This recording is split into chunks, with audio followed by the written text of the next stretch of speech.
Assalamualaikum warahmatullahi wabarakatuh.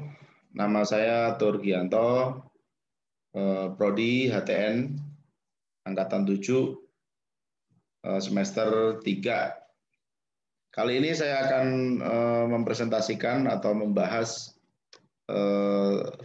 terkait dengan ilmu fikih munakahat, yang mana ilmu fikih munakahat ini harus kita kaji secara mendalam agar kita bisa memahami secara betul. Nah, saya akan membawakan atau akan menjelaskan materi tentang apa hukumnya menceritakan hubungan intim kepada orang lain.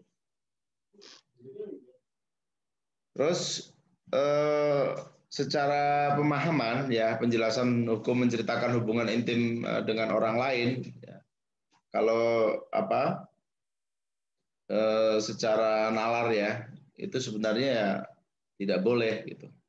Kenapa? Karena pembicaraan atau perbincangan soal persenggamaan ya, atau hubungan tadi dengan suami istri atau istri kita ya, tak jarang sering kita dengar nih di masyarakat ya, khususnya di di luaran sana ya. Perbincangan semacam ini itu bukan hanya terjadi di kantor ya, kadang secara tidak sengaja kita bisa mendengarkan juga di jalan, kemudian di tempat makan, di warung-warung, hingga sampai kepada medsos atau media sosial.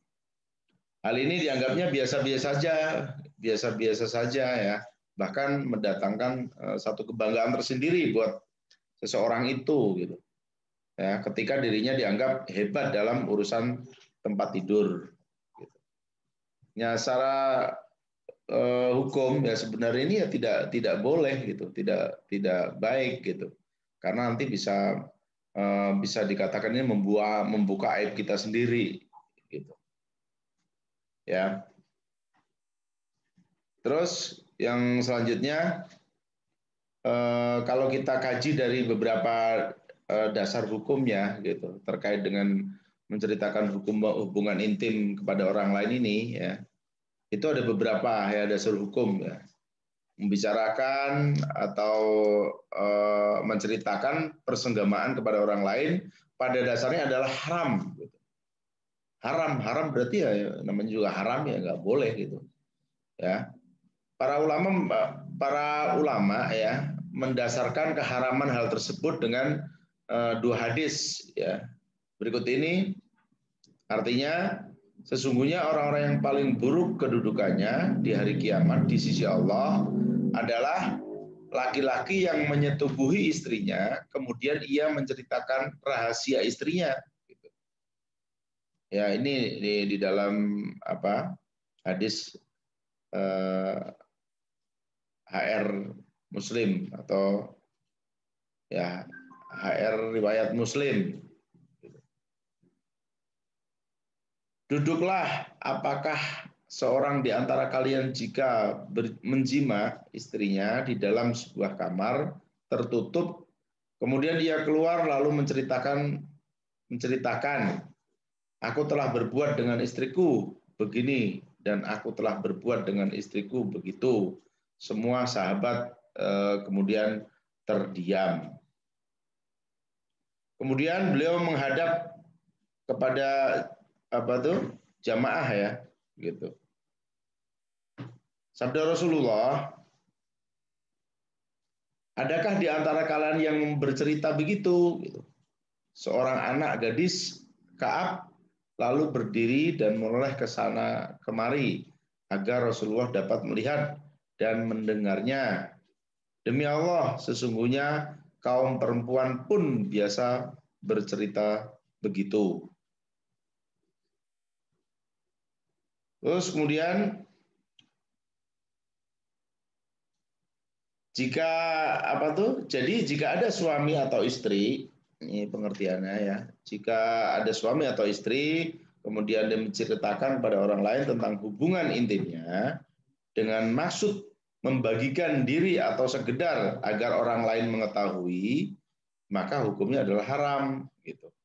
Sama halnya jika seorang suami atau istri menceritakan kepada orang lain tentang hubungan intimnya dengan maksud mengeluhkan ya pasangannya atau membuka aib, maka hal ini juga haram juga. Namun jika seorang suami atau istri menceritakan kelemahan atau kekurangannya suaminya kepada ahlinya, misalkan kepada dokter spesialis atau psikolog atau misalkan penyuluh dengan maksud mendapatkan solusi dari masalah seksualitas, ya, alat produksi maupun penyakit yang berhubungan dengan seksualitas, maka hal ini diperbolehkan gitu. Jadi ada pengecualian ya.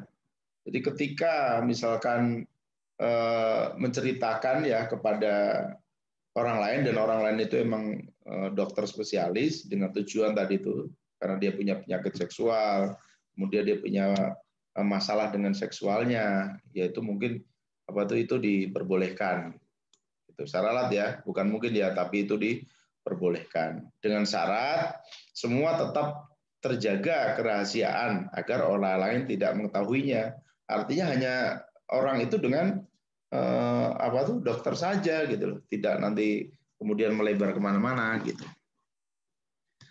Nah kemudian menurut ahli ya, menurut ahli ini dijelaskan oleh Syekh, di sini ada Syekh Muhammad Luqman, bukan Luqman N3 ya, tapi Luqman Al-Salafi dalam karyanya Tuhfatul Kiram Fisarhi Bulugil Marom disebutkan yang artinya boleh menceritakan hubungan di atas ranjang sekedar kebutuhan. Misalkan dituduh tidak mampu berjima atau dalam kurung impoten gitu, oleh sang istri, kemudian ia meluruskannya. Gitu. Ya. Kemudian boleh juga ya menceritakan hubungan di atas ranjang ya. Oh itu lagi sih. Terus nggak habis. Lanjut ya. Maka oleh karena itu urusan di dalam kamar tak perlu diumbar ke khalayak ramai. Cukup menjadi cerita manis berdua sepasang suami istri. Gibah tetangga saja hukumnya haram, apalagi keluarga sendiri. Na'udzubillah. Jadi saya jelaskan sekali lagi bahwa menceritakan ya hubungan intim ya kepada orang lain ya tadi sudah dijelaskan hukumnya adalah haram gitu, tidak diperbolehkan. Demikian yang bisa saya jelaskan terkait dengan materi hukumnya menceritakan hubungan intim kepada orang lain. Demikian, wassalamualaikum warahmatullahi wabarakatuh. Merdeka.